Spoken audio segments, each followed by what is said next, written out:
ETF index mutual funds నేర్చుకుని stock మార్కెట్లో రాణించాలనుకుంటున్నారా? వెంటనే ఈ నెంబర్కి కాల్ చేయండి.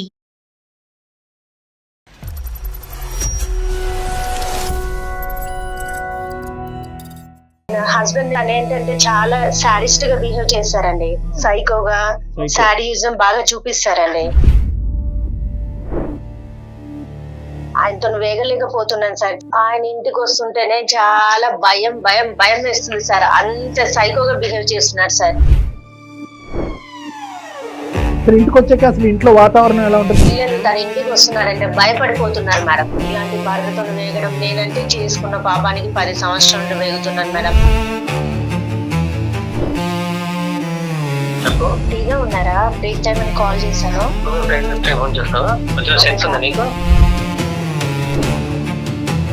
నేను సుమన్ టీవీ వాళ్ళని కన్సల్ట్ అయ్యాను. మాట్లాడండి ఒకసారి. నాకేమో మాట్లాడండి. దేనికన్నా ఒక హద్దు అదుపు అనేటటువంటిది ఉంటది. డిసిప్లిన్ ఉండాలి, పద్ధతిగా ఉండాలి, గౌరవంగా బతకాలి. ఫస్ట్ బుక్ లో ఏదైతే డెఫినేషన్ ఉందో, మీరు ఏదైతే ఊహించుకున్నది కరెక్ట్, అది తూచా తప్పకుండా మీరు ఆచరించాలి అని అంటున్నారు. మనం కట్టుకుంటే సమాజం తిరగల బతకాలి. వాళ్ళు భరించలేనటువంటి పరిస్థితి వచ్చేసారు. ఇటువంటి కట్టుదిట్టమైనటువంటి వాతావరణం మేము భరించలేకపోతున్నామండి. ఊపిరి పీల్చుకోవాలన్న భయం వేస్తుంది. మేము ఎక్కువ కాలం నేను ఇందులో ఉండలేని వెళ్ళిపోతాను. నా పిల్లల్ని పద్ధతిగా పెంచుతున్నాను.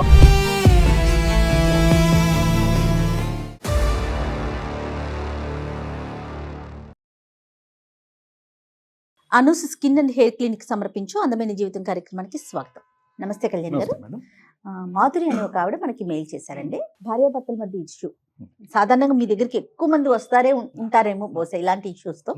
ఒకసారి ఆవిడతోనే మాట్లాడేద్దామండి. మనకి ఫోన్ నెంబర్ కూడా పెట్టారు.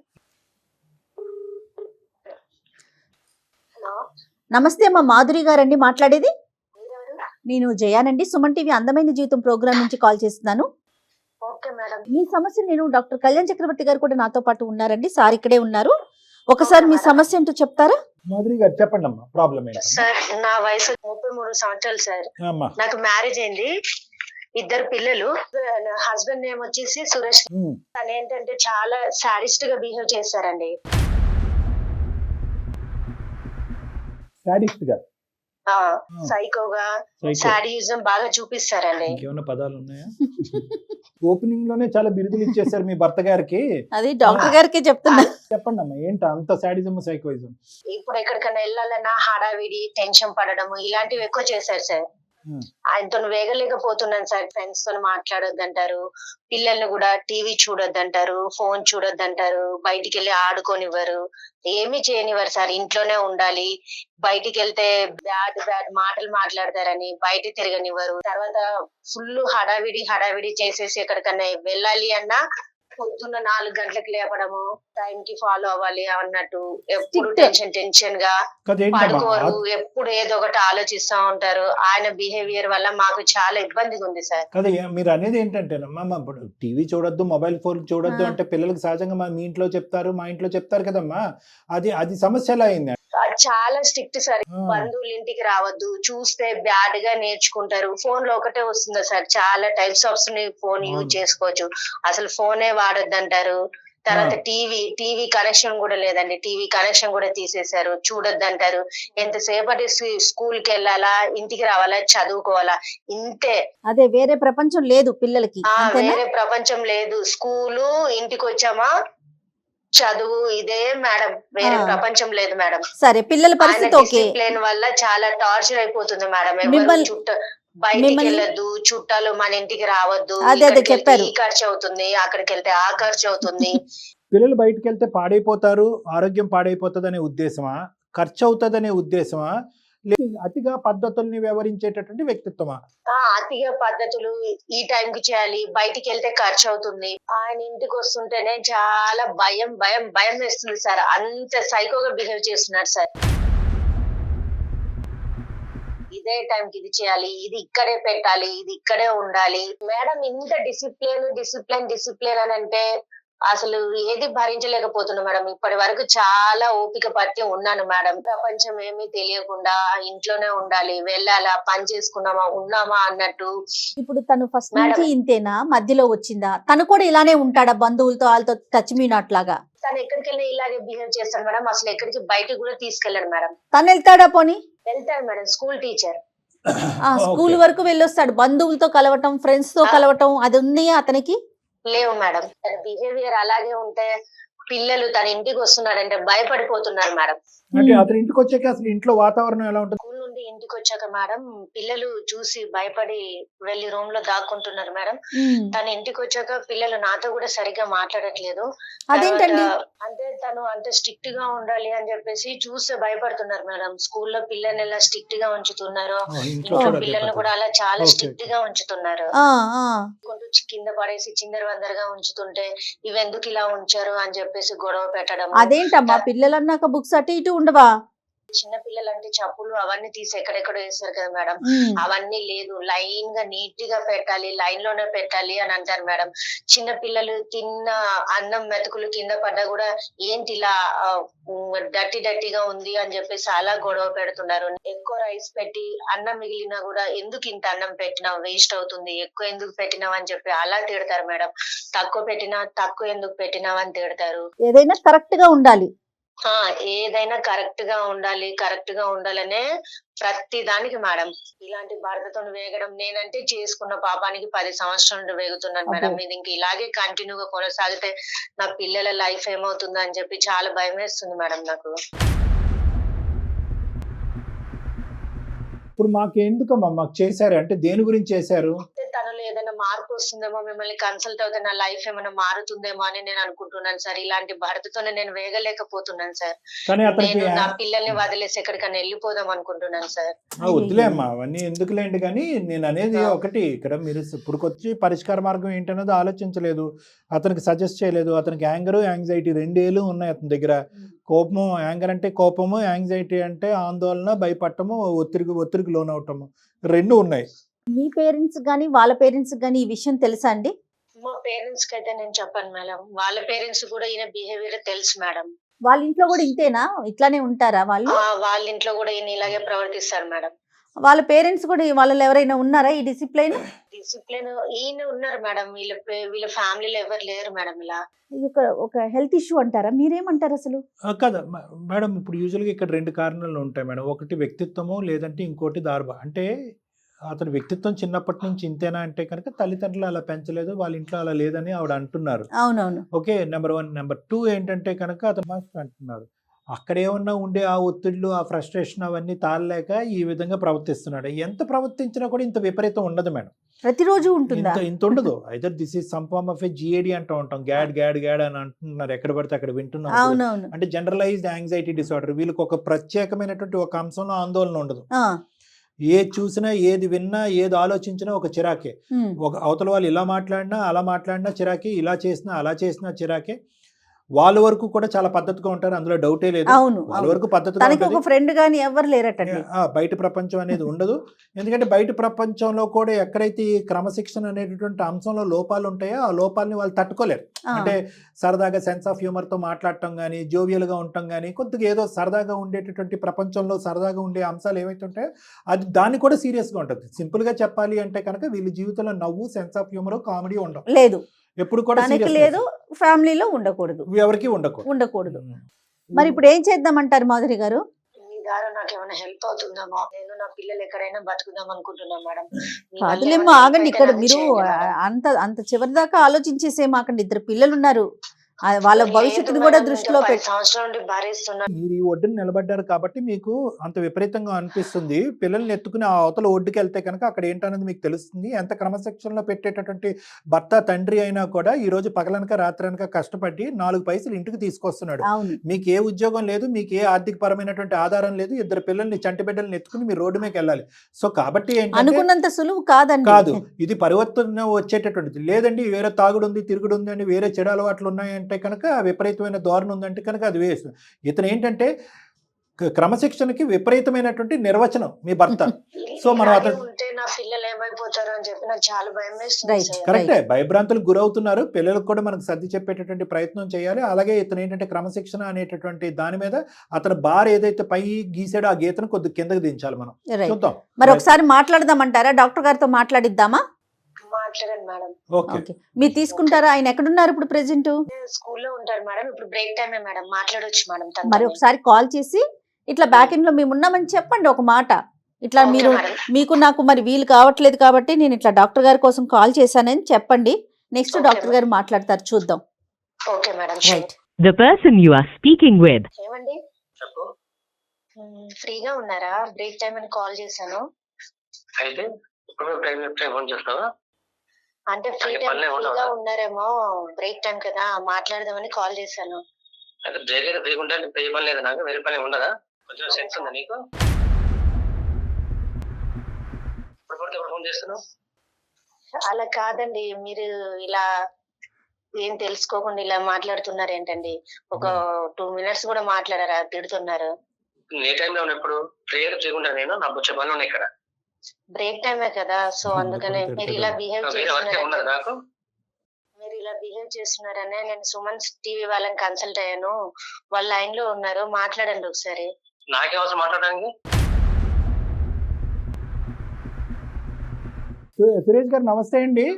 నమస్తే సురేష్ గారు, మీరు మాస్టర్ అని విన్నాము. మీరు మీ అడవుల్లో మీరు ఉంటారు. ఒక 2 నిమిషాలు మాట్లాడదామని. నా పేరు డాక్టర్ కళ్యాణ్ చక్రవర్తి అండి, సుమన్ టీవీ అందమైన జీవితం. నాతో పాటు మన సీనియర్ హోస్ట్ జయ మేడం కూడా ఉన్నారు. నమస్తే అండి. సార్ నమస్తే నమస్తే మేడం. నమస్తే. నమస్తే. Thank you sir. ఒక 2 నిమిషాలు మీతో మాట్లాడొచ్చా సార్? మేడం ఏదో మీ మిస్సెస్ మాకు ఒక ఈమెయిల్ పంపించారు, ఏదో ఇబ్బందికరమైన పరిస్థితి ఉందని చెప్పి, అది కొద్దిగా మీ దగ్గర నుంచి క్లారిఫికేషన్ గురించి కాల్ చేసాం అంతే. పర్లేదు సార్, అదేం సార్. Right sir. సార్ ఇప్పుడు ఏంటంటే, ఇప్పుడు మీ మేడం ఏమన్నారు అంటే, పెద్ద యూజువల్గా మేము ఈ వేదిక మీద చూసేటటువంటి సమస్యలతో పోల్చుకుంటే బహుశా మీ భార్య గారికి ఇది పెద్దగా అనిపించచ్చేమో, కానీ మేము చూసేటటువంటి కేసెస్తో చూసుకుంటే ఇది చిన్న కేసే. కానీ ప్రధానంగా క్రమశిక్షణ అనేటటువంటిది ఒక ఇంటి పరిధిలో ఎంతవరకు ఉండొచ్చు, ఉండకూడదు? ఒక స్కూల్ వాతావరణం అనేటటువంటిది ఇంట్లో ఉండాలా, ఉండకూడదా? ఒక తండ్రి అనేటటువంటి వ్యక్తి స్కూల్ నుంచి ఇంటికి వచ్చిన తర్వాత ఇంటిని కూడా స్కూల్ కింద మార్చొచ్చా, అక్కర్లేదా? ఇల్లుని ఇల్లు కింద ఉంచొచ్చా? ఎంతవరకు ఫ్రీడమ్ ఇవ్వచ్చు? పిల్లలు ఎంతవరకు బయటకు వెళ్ళి ఆడుకోవచ్చు? పిల్లలు ఎంతవరకు టీవీ చూడొచ్చు? పక్క గదిలో ఫ్యాన్ తిరగచ్చా? తిరిగితే ఎంతసేపు తిరగచ్చు? భోజనం చేసేటప్పుడు అన్నం మెతుకులు ఎంతవరకు పక్కగా జల్లచ్చు? ఎంత డిస్టెన్స్లో వెళ్ళొచ్చు? ఇలాంటి అంశాల మీద ఏ విధంగా బతకాలి ఇంట్లో, ఏ విధంగా బతకూడదు అనేటటువంటి సందిగ్ధ పరిస్థితిలో ఆ అమ్మాయి దిక్కుతోచని పరిస్థితిలో మాకు ఈమెయిల్ పెట్టారు సార్. అంటే మీది క్రమశిక్షణ అని మాట్లాడే మీ పద్ధతిని మేము కించపరచట్లేదు, అవమానపరచట్లేదు. కానీ ఉక్కిరి బిక్కిరి అయ్యేటటువంటి ఈ వాతావరణం మీ వరకు వచ్చిందా? మీ యొక్క ఉద్దేశం ఏంటో చెప్పండి. నేను ఒక సాధారణ వ్యక్తిని సార్. Right sir. ఒక ప్రైవేట్ టీచర్. మాకన్నా కొన్ని ఇన్స్ట్రక్షన్ ఉంటాయి సార్. మీకంటూ ఏముంటాయండి? ఇన్స్ట్రక్షన్ ఉంటాయి సార్. డిసిప్లిన్ ఉండాలి, పద్ధతిగా ఉండాలి, గౌరవంగా బతకాలి. కరెక్ట్ ఉంటాయి. సమాజంలో మా స్థాయి తరపున బతకాలి వద్దా సార్? బతకాలి. కరెక్ట్, బతకాలి. మీరు బతకాలి, మేము బతకాలి, స్థాయి తగ్గట్టే బతకాలి, అందరూ బతకాలండి. అందరూ బతకాలి. ఇప్పుడు మా తగిన బతకాలి కాబట్టి మేము ఏముండాలి సార్? మేము హై రేంజ్ కాదు, ఎంతో చిన్న జాబ్ చేసి పిల్లలు పోషించడం, ఇంట్లో చూసుకోవడం. మేము ఎదురు చులన కాకుండా మా బతుకు కోసం మేము ఎవరిని ఇబ్బంది పెట్టకుండా, మేము ఎవరి ఇబ్బంది పాలు కాకుండా ఉండాలని మేము కొంచెం డిసిప్లిన్ పాటిస్తాం సార్. చెప్తాను, పిల్లలు గారికి కూడా నేర్పిస్తున్నాం. నేను మా నాన్నగారి నేర్పించాను నాకు. మనం ఇబ్బంది పడ్డాం, పిల్లలు ఇబ్బంది పడవద్దు, ప్రజలు చులక నవ్వద్దు సార్. నేను అదే విధంగా ఇంట్లో కూడా పాటిస్తున్నాను సార్. నా స్కూల్లో పిల్లలు కూడా అదే చెప్తాను, వాళ్ళు కూడా అదే నాకు నేర్పిస్తున్నాను. ఫ్యూచర్ లో కూడా వాళ్ళ పద్ధతిగా ఉండాలి, ఒక పొజిషన్ లో ఉండాలి, ఎవరు మనం చులకన హేళనగా చూడవద్దు. మనం కరెక్ట్ ఉంటే సమాజం తిరగలం, బతకగలం. కరెక్టే సార్ మీ పాయింట్. అసలు ఎవరు కూడా మీరు ఇప్పుడు వరకు వర్ణించినటువంటి తీరు, డిఫైన్ చేసినటువంటి పద్ధతిని ఎవరు కూడా ఖండించరు, తప్పనరు. లేదు. కానీ క్రమశిక్షణ అలాంగ్ విత్ హ్యాపీనెస్, కుటుంబం యొక్క సంతోషం, సుఖం అనేటటువంటిది కూడా చాలా ఇంపార్టెంట్. క్రమశిక్షణగా పద్ధతిగా ఉండటం అనేది ఎంత ఇంపార్టెంటో, ఆ క్రమశిక్షణ నేర్చుకునేటటువంటి వాళ్ళు, క్రమశిక్షణ ఆచరించేటటువంటి వాళ్ళు దాన్ని ఆస్వాదిస్తున్నారా, స్వీకరిస్తున్నారా, ఆనందిస్తున్నారా అనేటటువంటిది. లేదా క్రమశిక్షణతో పాటు మనం భయాన్ని కూడా పిల్లలకి గిఫ్ట్ కింద ఇస్తున్నామా, లేదా క్రమశిక్షణతో పాటు తండ్రింటిని చూడగానే దద్దరిల్లిపోయేటటువంటి ఒక విధమైనటువంటి వాతావరణాన్ని మనం క్రియేట్ చేస్తున్నాం అనేది కూడా ఇంపార్టెంటే కదా సార్. Correct sir. ఒకటి సార్, నేను అనుకునేది ఏంటంటే నా పిల్లలు అట్లా భయపడతాను నేనే అనుకోవట్లేదు సార్. భయపడుతున్నారని అనుకోవట్లేదు. నా పిల్లలు నేను పద్ధతిగా పెంచుతున్నాను, పద్ధతిగా ఉన్నారని, సరైన స్థాయిలో ఉన్నారని అనుకుంటున్నాను. ఎప్పుడన్నా పిల్లల పక్కన కూర్చుని, నాన్న నేను ఒక టీచర్ అక్కడ టీచర్ని, ఇక్కడ ఇంట్లో తండ్రిని, నేను కొన్ని పద్ధతుల విధానాలు చెప్తున్నాను. ఎందుకంటే వయసు వచ్చినటువంటి పిల్లలు, మీతో పాటు 11 సంవత్సరాలు ప్రయాణం చేసినటువంటి మీ భార్యని, వీళ్ళు ముగ్గురిని కూర్చోపెట్టుకుని, నా క్రమశిక్షణ వల్ల మీరు ఏమైనా భయపడుతున్నారా, ఏదైనా ఇష్యూ వస్తే కనుక ఫ్రీగా, ఫెయిర్గా, హ్యాపీగా, పాజిటివ్గా, ఏ ఆందోళన లేకుండా మీరు నా వరకు వచ్చి మాట్లాడుతున్నారా, లేదంటే నాతో మాట్లాడటానికి పరిధులు గీసుకుంటున్నారా? నేను ఇంట్లో ఎంటర్ అవగానే వణికిపోతూ రూముల్లోకి పరిగెడుతున్నారా? నేను ఏదైనా గట్టిగా మాట్లాడితే కనుక బెదిరిపోతున్నారా అని ఓపెన్ ఎండెడ్గా అడిగారా? లేదంటే ఊరికనే మీరు మాకు చెప్తున్నారా? లేదండి మా పిల్లలు నేను చెప్పేదాంతో హ్యాపీగా ఉన్నాను. సార్ నాకు ఎప్పుడు దాకా ఇలాంటి మాటలు ఇప్పుడు రాలేదు. ఇప్పుడు మా మిస్సెస్ మీకు సంప్రదించడం తెలిసింది. వాళ్ళు నిజంగా భయపడుతుండే అడగండి. తెలియదు. అందుకే మా ఎదుర్కొంటా మీ మిస్సెస్ తో మాట్లాడండి. చెప్పు మాధవి, నా వల్ల నీకు ఇబ్బంది అవుతుందా ఇంట్లో? అవును, మీ వల్ల నాకు చాలా ఇబ్బంది అవుతుంది, పిల్లలకు కూడా చాలా ఇబ్బంది అవుతుంది. మీరు అలా బిహేవ్ చేస్తున్నారు, బయట ప్రపంచంతో సంబంధం లేకుండా చేస్తున్నారు. ఒక ఫంక్షన్ కి తీసుకెళ్లారు, రిలేటివ్స్ ని రానివ్వరు, మనం వెళ్దామన్నా తీసుకెళ్ళనివ్వరు. ఇప్పుడు చెప్పు, ఇప్పుడు బయట వెళ్తే మనము వాళ్ళంత బడ్జెట్ మన దగ్గర లేదు. అంతో కొంత రూపాయి డబ్బులు సంపాదించి కూడా పెడుతున్నాం మనం. ప్రతి బడ్జెట్ ఉంది లేదు అని కాదు, చిన్న చిన్న హ్యాపీనెస్ కూడా లేదు మన లైఫ్ లో. ఉందా? చిన్న చిన్న హ్యాపీనెస్ లో కూడా ఏమీ లేవు. పక్కన వాళ్ళతో కూడా మాట్లాడివ్వట్లేదు మీరు. కనీసం పిల్లల్లో ఒక్కళ్ళైనా ఒక చిన్న బర్త్డే జరపడం, ఒక చుట్టుపక్కల ఉన్న ఒక నలుగురు పిల్లల్ని పిలిచి చాక్లెట్ ఇవ్వటం చేశారా మీరు? ఫంక్షన్ తీసి మా సంబంధం లేదు. పిల్లలు మీ హ్యాపీగా ఇంట్లో మంచిగా ఉండి చెప్తాను బాగుంటుంది మేడం. అదొకటి సరిపోతుందండి? అందరు ఇలాగే చేస్తున్నారా ప్రతి ఒక్కరి ఇంట్లో? అన్ని ఇల్లేనా? ఇంకేం బయట ప్రపంచం లేదా? రూపాయి ఖర్చు అవ్వకూడదా? సరే కరెక్టే, మధ్యతరగతి కుటుంబం, ప్రతి రూపాయి సేవ్ చేసుకోవాలి. ఒక సందడి, ఒక సంతోషం, ఒక జ్ఞాపకం అండి. పిల్లల బర్త్డే అనేది ఒక జ్ఞాపకం.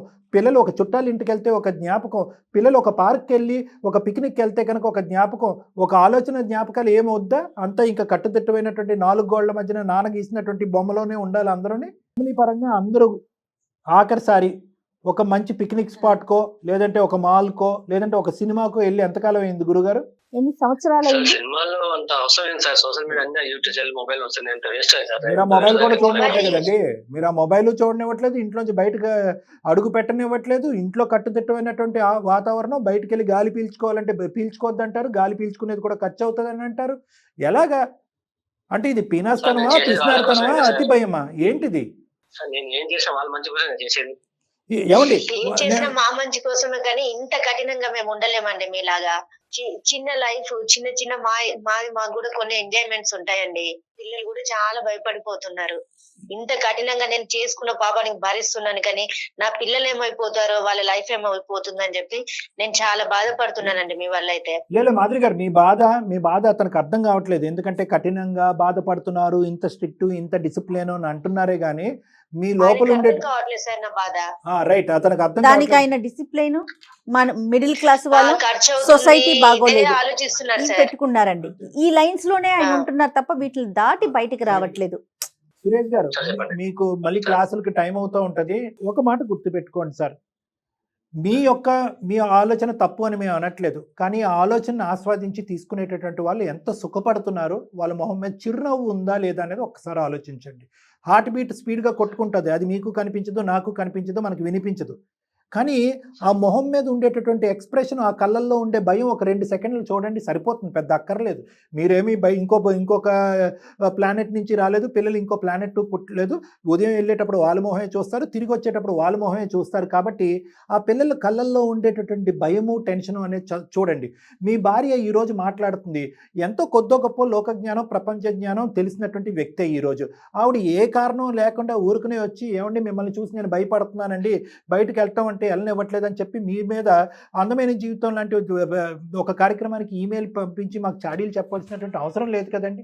అంటే నేనేమంటున్నానంటే, మీ పాయింట్ ఆఫ్ వ్యూలోనే మీరు ఫిక్స్ అయిపోయారు, మీ డెఫినేషన్లు మీ దగ్గరే పెట్టేసుకున్నారు. ఆ డెఫినేషన్ టెక్స్ట్ బుక్లో ఏదైతే డెఫినేషన్ ఉందో, మీరు ఏదైతే ఊహించుకున్నది కరెక్ట్ పద్ధతి, ఆర్గనైజేషన్, డిసిప్లిన్ అని అనుకుంటున్నారో అది తూచా తప్పకుండా మీరు ఆచరించాలి అని అంటున్నారు. కానీ ఆచరించడానికి వాళ్ళు రెడీగానే ఉన్నారు. కానీ దేనికన్నా ఒక హద్దు, అదుపు అనేటటువంటిది ఉంటుంది. వాళ్ళు భరించలేనటువంటి పరిస్థితి వచ్చేసారు. మీరు జాగ్రత్త గుర్తుపెట్టుకోండి.